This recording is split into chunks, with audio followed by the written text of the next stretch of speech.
जय Hind students, welcome to Taruna defence academy. Let's serve India together. Volume यानी कि आयतन का टॉपिक हम पढ़ रहे थे। टॉपिक वाइज आपकी क्लास चल रही है मैथ्स की। कुछ पार्ट पहले हो चुके हैं, अगर आप नहीं देखा है तो वो भी देख लीजिए। ये आपका 4th पार्ट है, ठीक है। क्वेश्चन आपके सामने आ चुका है, जल्दी से जवाब देने की ट्राई करेंगे। यदि दो गोलों के अर्धव्यास, दो गोलों के अर्धव्यास, मान लीजिए क्या है, दो गोले हैं कोई आपके पास, ठीक है। अर्धव्यास, पूरा व्यास तो ये होता है केंद्र से जाने वाली वह लाइन जो परिधि पर दो बिंदुओं को मिलती है, व्यास कहलाती है। और व्यास का आधा क्या हो जाता है, अगर आधा लें, केंद्र से परिधि को मिलाने वाला बिंदु, ये कहलाता है त्रिज्या। ये क्या होती है, त्रिज्या, जिसको हम आर से लिखते हैं। त्रिज्या का दुगुना, मतलब ये भी आर ये भी आर, टोटल क्या हो गया, ये पूरा 2r, पूरा क्या हो गया 2r, ये होता है व्यास। ये क्या होता है, व्यास। आपको क्या कहा है, अर्ध व्यास, मतलब आधा व्यास। आधा व्यास का मतलब क्या हो गया, आधे डायमीटर का मतलब क्या हो गया, त्रिज्या, रेडियस, ठीक है। तो यहाँ पे आप क्या समझे कि आपको रेडियस का अनुपात दिया हुआ है। किसका, रेडियस का। इसका तो 3 है और इसका कितना है, 4, ठीक है। तो उसके आयतन का अनुपात क्या होगा, ये आपको बताना है। एक तो गोले 1 का आयतन मानना है आपको। तो गोले 1 का आयतन, देखो पहले गोले का आयतन का सूत्र आपको पता होना चाहिए, 4/3 पाई आर की क्यूब, ये सूत्र होता है, कोई दिक्कत नहीं है। इसकी त्रिज्या को मान लो r1, इसकी त्रिज्या को मान लो r2, कोई दिक्कत नहीं है। चलो 4/3 पाई, ठीक है। r को हमने क्या माना है, r1, तो r1 की क्यूब बटे, दूसरे गोले का निकालते हैं। दूसरे गोले का देखो 4/3 पाई, इसकी r को हमने माना है r2, और ऊपर क्यूब सूत्र के अंदर होती है तो वो लिख दी। अब देखिए अनुपात ज्ञात करना है तो बटे में लिखना होगा आपको। 4/3 से 4/3 कट जाएगा, पाई से पाई कट जाएगा। r1 की जगह हमें लिखना है 3, उसकी क्या है क्यूब, बटे r2 की जगह हमें क्या लिखना है 4, इसकी क्या है क्यूब। इसको सोल्व करते हैं तो 3 की क्यूब करेंगे 27 और 4 की क्यूब करेंगे 64, तो 27:64 आपका राइट आंसर आ जाएगा, आयतनों का अनुपात इन गोलों का, ठीक है। अच्छा क्वेश्चन था, कर सकते हैं इस तरह से आप, कोई इशू नहीं आना चाहिए आपको। नेक्स्ट क्वेश्चन देखेंगे। यदि दो गोलों के अर्धव्यास क्रमशः 2:3 के अनुपात में हो तो उनके पृष्ठीय क्षेत्रफलों का अनुपात क्या होगा। दो गोले हैं, क्या हैं, दो गोले हैं, इनके अर्धव्यास मतलब वही त्रिज्याएं, दो, इसकी और इसकी कितनी है 3, 2:3 में है। तो पृष्ठीय क्षेत्रफलों का अनुपात, पीछे वाले क्वेश्चन में आपको क्या पूछा था, आयतन का अनुपात पूछा था, इस बार क्या पूछा है, पृष्ठीय क्षेत्रफल का अनुपात। देखो पहले फर्स्ट गोले के लिए देखते हैं, तो सूत्र आपको पता होना चाहिए। पृष्ठीय क्षेत्रफल का सूत्र क्या होता है, 4πr²। गोले के पृष्ठीय क्षेत्रफल का सूत्र होता है 4πr²। तो इसकी त्रिज्या मान ली r1, इसकी मान ली r2, ठीक है। तो पहले कीजिए 4πr की जगह क्या करना है r1, और पर स्क्वायर यहाँ सूत्र में होती है तो स्क्वायर कर दो, बटे में 4πr की जगह इस बार क्या है r2, तो r2 स्क्वायर ऊपर करनी है, सूत्र के अंदर होती है देखो, तो वो कर दो। अब इसको काट लो जितना आपसे कट पाता है, 4 से 4 कट जाएगा, पाई से पाई कट जाएगा, क्या बचेगा आपके पास, देखो यहाँ लिख रही हूँ मैं, r1 की स्क्वायर अपॉन r2 की स्क्वायर। r1 r2 का मान कितना है, r1 का मान है आपके पास ये देखो 2, और r2 का मान 3, तो 2 की स्क्वायर बटे 3 की स्क्वायर। 2 की स्क्वायर करेंगे कितना आ जाएगा 4, 3 की स्क्वायर करेंगे 9, 4/9 यानी 4:9 आपका राइट आंसर आ जाएगा।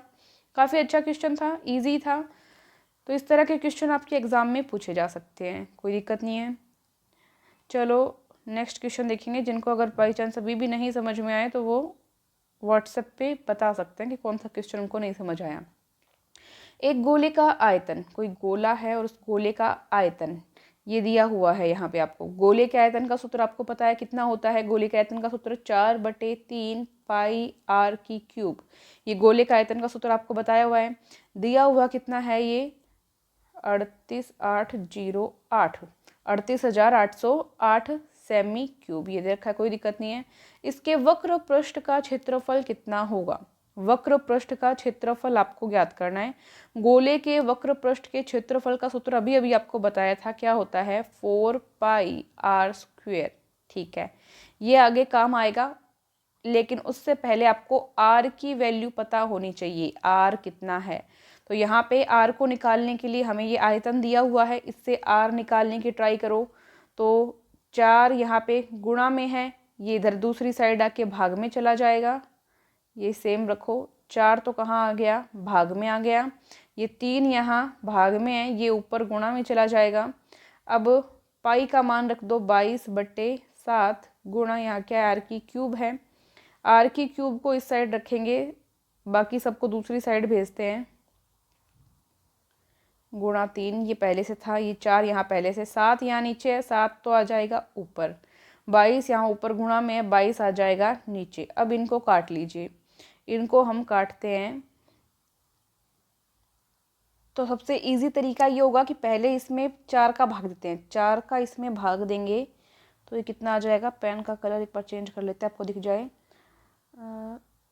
पहले जाएगा ये 9 बार, फिर 7 बार, फिर 0 और फिर 2 बार, 4 दूनी 8, 97/02, 97/02। अब इसको 22 से काट लो, 22 से इसको काटेंगे कितना आ जाएगा, 441 आ रहा है क्या, ठीक है।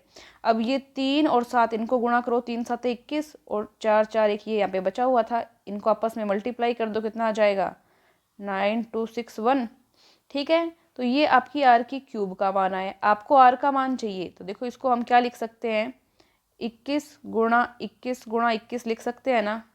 अब ये क्यूब दूसरी साइड चली जाएगी, यहाँ 21 की क्यूब पहले से है, ये क्यूब इधर जाके 1/3 बन जाएगी, ये इससे कट जाएगी, आर का मान कितना आ जाएगा 21, कितना आ जाएगा 21। तो एक स्टेप मैंने करके दिखाया है, काट के भी दिखाया है आपको यहाँ पे। तो इस तरह से आप कर सकते हैं इजीली, ठीक है। जिसको डायरेक्ट नहीं काटना है वो भाग भी दे सकते हैं साइड में रफ कॉपी में, ठीक है। चलो नेक्स्ट क्वेश्चन देखते हैं। आगे क्या पूछा है हमको इसने, आगे हमको इसने पूछा है क्षेत्रफल। क्या पूछा था, वक्र पृष्ठ का क्षेत्रफल ज्ञात कीजिए। तो आर का मान 21 हमारे पास आ चुका है। वक्र पृष्ठ का क्षेत्रफल हमने पता है, गोले का क्या होता है 4πr²। तो 4 का मान कितना 22/7 गुणा आर का मान कितना आ गया 21, स्क्वायर है तो 2 बार लिखेंगे, इसको काट लेंगे 3 बार। अब आगे इन सबको 4 22 और 21 को गुणा कर देना, जो भी आंसर आएगा आपका वो आपका पृष्ठीय क्षेत्रफल हो जाएगा, ठीक है। गुणा तो कर ही सकते हो, ये कर लेना आप। नेक्स्ट क्वेश्चन, एक गोले के वक्र पृष्ठ का क्षेत्रफल 616 सेंटीमीटर स्क्वायर है, इसका आयतन क्या होगा। वक्र पृष्ठ का क्षेत्रफल गोले का आपको बताया 4πr² होता है, अभी बताया है मैंने आपको। अब देखो ये कितना दिया हुआ है, 4πr² आपको दिया है 616, ठीक है। 4 का 4, पाई का मान 22/7, आर का मान आपको पता नहीं, ज्ञात करेंगे, क्यों, क्योंकि आयतन ज्ञात करना है। आयतन ज्ञात करने के लिए आपको आर पता होना चाहिए, ठीक है। क्यों, क्योंकि आयतन का सूत्र ये होता है 4/3 पाई आर की क्यूब, किसका, गोले का, किसका, गोले का आयतन 4/3 पाई आर क्यूब होता है। आर का मान पता होना चाहिए, इसीलिए आर का मान निकाल रहे हैं, ठीक है। तो r² बराबर कितना है 616। आर को इधर रखो, बाकी सबको दूसरी साइड ले जाओ। 7 यहाँ बटे में था, किस में आ जाएगा, गुणा में। 4 यहाँ गुणा में है, भाग में आ जाएगा। 22 गुणा में था, भाग में आ जाएगा। अब इनको काट लेते हैं, 4 एकम 4, 4 पंजे 20 और 4 चौके 16, 154 आ गया। आगे काटिए, डायरेक्ट 11 से भी काट सकते हो चाहो तो, 11 दूनी 22, इसको काटेंगे 11 एकम 11, 11 चौके 44, इसको काटेंगे 2 एकम 2, 2 साते 14, 7 और 7 को गुणा करेंगे कितना आ जाएगा 49, या मत गुणा करो तो भी चलेगा, 7 गुणा 7 लिखोगे, इसको क्या कर सकते हो आप 7 की स्क्वायर लिख सकते हो। और ये स्क्वायर इधर से हट के इधर आएगी तो 1/2 बन जाएगी, अंडर रूट बन जाएगी, तो इससे कट जाएगा। आर का मान कितना आ जाएगा आपके पास 7 आ जाएगा। बस काटना ही है, खुद के हाथ से इसको काट के देखोगे, सोल्व करोगे तो बहुत इजी रहेगा। अब आयतन का सूत्र ये आपको बताया हुआ है, इसके अंदर मान रखो, क्या मान है 4/3, पाई का मान 22/7, आर का कितना आया है 7 आया है। क्यूब है यहाँ तो कितनी बार लिखना है इसको, 3 बार, क्यूब है तो 3 बार। 1 7 से 1 7 कट गया। अब बाकी क्या है यहाँ पे 4 22, 7 और 7 को गुणा कर लो 49 बटे में कितना है 3 है यहाँ पे। अब बस इन सबको गुणा करो आपस में और इसमें 3 का क्या दे देना, भाग दे देना। आपका आंसर आपके पास आ जाएगा जो आयतन पूछा है। ठीक है, चलिए नेक्स्ट क्वेश्चन देखते हैं। ये देखो लगभग इतना आएगा, देख लेना आप। नेक्स्ट क्वेश्चन आ गया आपके सामने। एक बेलन तथा शंकु की त्रिज्याओं का अनुपात 3:4 है। तो एक तो बना लीजिए बेलन, ये हो गया आपका बेलन, एक हो गया आपका शंकु कोण। ठीक है, त्रिज्याएं, इसकी त्रिज्या मैंने मान ली R1 है, इसकी त्रिज्या मैंने मान ली R2 है। कितना अनुपात है 3 और इसका है 4, ये दिया हुआ। ठीक है, इनकी ऊंचाइयों का अनुपात 2:3 है। इसकी ऊंचाई H1 मान ली 2, इसकी ऊंचाई H2 मान ली 3। ठीक है, इनके आयतनों का यानी वॉल्यूम का अनुपात आपको देखना है। इसको एक बार काट दीजिए, ऐसे ही टाइप हो गया, गलत है। तो आपको शंकु का आयतन, पहले बेलन का, पहले बेलन दिया तो पहले बेलन का करो। बेलन का आयतन, बेलन का आयतन अनुपात देखना है तो क्या करते हैं हम, बटे में किसका आयतन लिखेंगे, शंकु का आयतन। ठीक है, अब बेलन के आयतन का सूत्र आपको पता है, क्या बताया हुआ आपको, पाई आर स्क्वेयर एच। ठीक है, यहाँ पे बेलन की त्रिज्या हमने R1 मान रखी है और हाइट H1 मान रखी है, तो मैं इसको R1 और H1 कर रही हूँ, कोई दिक्कत नहीं है। शंकु के आयतन का सूत्र होता है 1/3 पाई आर स्क्वेयर एच। ठीक है, तो क्या करना है इसमें, मैंने पाई आर स्क्वेयर एच, ठीक है, 1/3 pi r square H, 1/3 pi r square H, ये होता है शंकु का आयतन। किसका आयतन, शंकु का। ठीक है, तो यहाँ पे जो आर है वो मैंने शंकु की मान रखी है R2 और शंकु की हाइट मैंने मान रखी है H2, तो मैं इसकी जगह R2 और H2 कर रही हूँ। ठीक है, कोई दिक्कत नहीं है। अब देखिए आगे इसको सोल्व करते हैं। देखो पाई से तो पाई कट जाएगा, ये 1/3 है, इसका मतलब 3 कहाँ चला जाएगा, ऊपर। R1 की वैल्यू रखेंगे जल्दी से, कितनी है 3, तो कितना हो जाएगा 3 की स्क्वायर इंटू H1 की वैल्यू कितनी है 2, तो 2 रख दिया। आगे क्या है, ये 3 तो ऊपर चला ही गया, 3 ऊपर चला गया। R2 की वैल्यू कितनी है यहाँ पे 4, तो 4 ऊपर स्क्वायर तो स्क्वायर इंटू H2 की वैल्यू कितनी है, H2 की वैल्यू रखनी है 3, तो नीचे आ गया 3। एक एक स्टेप बता रही हूँ मैं आपको, कोई दिक्कत नहीं है, आराम से हमारे पास टाइम है एग्जाम में, देख सकते हैं इसको। तो 3 से 3 डायरेक्ट काट भी सकते हैं, इस 3 से 3 कट गया। यहाँ पे 3 की स्क्वायर है 9 गुणा 2 बटे में 4 की स्क्वायर करेंगे 16, इसको काटेंगे 2 एकम 2, इसको काटेंगे 8 आ जाएगा, तो 9/8 यानी कि 9:8 जो है इस बेलन और शंकु के आयतन का अनुपात होगा। 9:8 राइट आंसर आपका आ जाएगा। इसके लिए क्या था, आपको सिर्फ 2 सूत्र पता होने चाहिए थे। कौन से 2 सूत्र थे, एक तो था बेलन का सूत्र था आयतन का पाई आर स्क्वेयर एच, शंकु के आयतन का सूत्र था पाई 1/3 पाई आर स्क्वेयर एच। इसमें बस 1/3 लग जाएगा, इसमें 1/3 नहीं लगेगा, बाकी आगे R1 R2 इन सब के मान आपको रखते जाना है, यही सवाल था।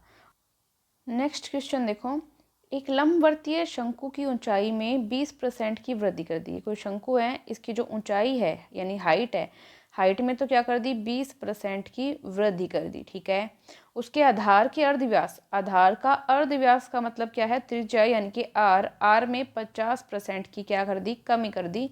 तो शंकु के आयतन में क्या परिवर्तन होगा। देखो इसको ज्ञात करने की एक शॉर्टकट सी विधि है। क्या, शंकु के आयतन का सूत्र आपको पता है 1/3 पाई आर स्क्वेयर एच होता है। अब क्या करना है, जो कांस्टेंट है उनको हटा दो। कांस्टेंट क्या है, 1/3 और पाई है, इनको हटाओ। क्या बचा आपके पास, आर स्क्वेयर एच बचा। आर की स्क्वायर है मतलब आर को 2 बार लिख दिया और एच। ठीक है, अब फटाफट से क्या करना है, आर में क्या हुआ है 50% की कमी हुई है, तो आर की जगह 50 गुणा 50। एच में क्या हुआ 20% की वृद्धि हुई, तो 100 पे 20% की वृद्धि करते हैं, तो 100 + 20 कितना हो जाएगा 120। ठीक है, तो यहाँ पे h की जगह कितना आ जाएगा 120। समझ में आया। r में क्या की 50% की कमी की, तो 100 में से 50 क्या कितना बचता है 50, कमी की तो माइनस कर दिया, 50 बचा, तो यहाँ पे r की जगह क्या आ गया 50। और h पे क्या हुआ, हाइट में क्या हुआ 20% की वृद्धि हुई है, तो 100 + 20 कितना हो गया 120। तो ये आपका आ गया। ठीक है, अब क्या करना है आपको, 100 गुणा 100। वही पहले जो करते आए थे, भाग दीजिए 2 0 से, ये 2 0 कटी, इस 1 0 से 1 0 कटी, इनको ऊपर गुणा करेंगे कितना आ जाएगा 300, बटे में कितना है 10 बचा हुआ है, इसको काटेंगे कितना आ जाएगा आपके पास 30। क्या आ गया आपके पास 30। 100 में से 30 क्या कर दो, माइनस कर दो 100 में से, क्योंकि हर चीज़ अपने 100 पे देखते हैं। 100 में से 30 माइनस किए कितने बचे 70, यानी 70% की कमी होगी उस शंकु के आयतन में, शंकु के आयतन में। तो बस ये इजी सा मेथड है, डायरेक्ट ऐसे करेंगे, हर एक सवाल होगा इससे, कोई दिक्कत नहीं है, किसी भी सवाल में कोई समस्या नहीं आएगी, तो ऐसे कर सकते हैं। ठीक है, चलो नेक्स्ट क्वेश्चन देखते हैं। एक शंकु की ऊंचाई 6 सेंटीमीटर है। शंकु है ये, ऊंचाई कितनी है इसकी 6 सेंटीमीटर। आधार की त्रिज्या 12 है। आधार की त्रिज्या कितनी है 12 सेंटीमीटर। यदि शंकु का आयतन एक गोले के आयतन के बराबर है तो गोले की त्रिज्या कितनी होगी। शंकु का आयतन किसके बराबर है, गोले के आयतन के बराबर। शंकु के आयतन का सूत्र आपको पता है 1/3 पाई आर स्क्वायर एच, और गोले के आयतन का सूत्र 4/3 पाई आर की क्यूब होता है। ठीक है, इस 3 से ये 3 कट जाएगा, इस पाई से ये पाई कट जाएगा। ठीक है, आगे क्या बचता है वो देखते हैं। क्या कहा है कि गोले की त्रिज्या कितनी है वो आपको ज्ञात करना है। ठीक है, कोई दिक्कत नहीं है, तो यहाँ पे लिखते हैं हम, इनकी त्रिज्या में थोड़ा सा डिफ्रेंशिएट करते हैं। तो शंकु की त्रिज्या हम R1 मान लेते हैं, शंकु की त्रिज्या R1 मान लेते हैं, और गोले की त्रिज्या हम क्या मान लेते हैं R2 मान लेते हैं। तो यहाँ शंकु की त्रिज्या हम R1 लिखते हैं और गोले की त्रिज्या क्या लिखते हैं हम R2 लिख लेते हैं, इसको ताकि कंफ्यूजन नहीं हो। अब क्या बचा हुआ है हमारे पास यहाँ पे R1 की स्क्वायर H बराबर क्या बचा 4 बचा हुआ है, और R की क्यूब जो कि है यहाँ R2 की क्यूब बची हुई है। ठीक है, कोई दिक्कत नहीं। R1 की वैल्यू हमारे पास है कितनी है 12, ये दी हुई है 12।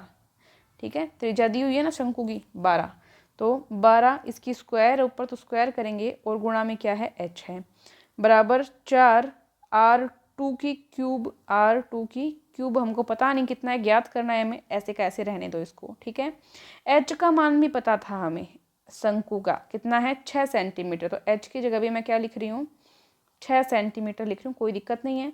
12 की स्क्वायर यानी 12 गुणा 12, और गुणा में क्या है 6, ये 4 इधर गुणा में था, 4 यहाँ आ जाएगा भाग में, यहाँ क्या बचेगा R2 की क्यूब, इसको काट लीजिए 3 आ जाएगा यहाँ पे। अब यहाँ पे बचता है हमारे पास 3 गुणा 12 गुणा 6,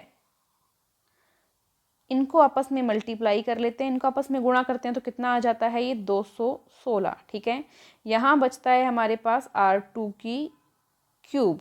ठीक है, ये क्यूब दूसरी साइड जाएगी तो ये क्या बन जाएगी 1/3, क्या बन जाएगी 1/3, यहाँ बचेगा R2 1/3, इसको करेंगे तो इसको हम आगे लिख सकते हैं, यहाँ पे लिख रही हूँ मैं 6 की पावर 3, क्योंकि 6 गुणा 6 216 होता है, बाहर क्या है 1/3, इससे ये कट जाएगी। R2 की वैल्यू हमारे पास कितनी आ जाएगी 6 आ जाएगी, कितनी आ जाएगी 6 आ जाएगी।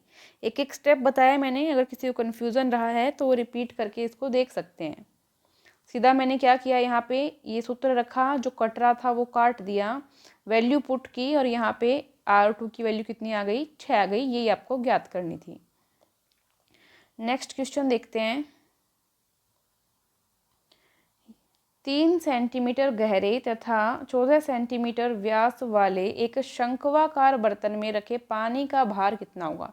जब भी कुछ गहराई या पानी का भार ये सब पूछा जाए, इसका मतलब आयतन आपसे पूछा जा रहा है, ये आपको ध्यान रखना है। ये शंकु के आकार का कोई बर्तन है, 3 सेंटीमीटर गहरा है, मतलब h कितनी है इसकी 3 है, कितनी है 3 हाइट, और व्यास दिया हुआ है 14। व्यास का मतलब ये पूरी लाइन होती है, ये कितनी है D14, D मतलब व्यास। R क्या होता है आधा होता है, 14 का आधा करते हैं कितना आ जाता है 7, R आ गया 7। शंकु के आयतन का सूत्र आपको बताया हुआ 1/3 पाई आर स्क्वायर, h होता है, एक पाई का मान 22/7, R की स्क्वायर यानी कि R गुणा R यानी 7 है, R का मान तो 7 गुणा 7, और H का मान कितना दिया हुआ है 3 दिया हुआ है, तो 3 यहाँ पे रख दिया हमने, सारी वैल्यू पुट कर दी। 7 से 7 कट जाएगा, 3 से 3 कट जाएगा, 22 को 7 से गुणा करते हैं कितना आता है 154 घन सेमी। अगर ये आपको घन सेमी में दिया हुआ हो तो ठीक है, या अगर आपको भार पूछा है और केजी में आपको ऑप्शन में मिले तो आप इसमें 1000 का भाग दे सकते हैं, और 1000 का भाग देंगे तो 1, 2 और 3 संख्या के बाद में पॉइंट आ जाएगा, तो 0.154 केजी आपका राइट आंसर हो जाएगा। तो ये आपकी आज की क्लास थी। आई होप आप सभी को क्लास पसंद आई, और पसंद आई हो तो लाइक शेयर सब्सक्राइब ज़रूर करें। Thank you so much. जय हिंद।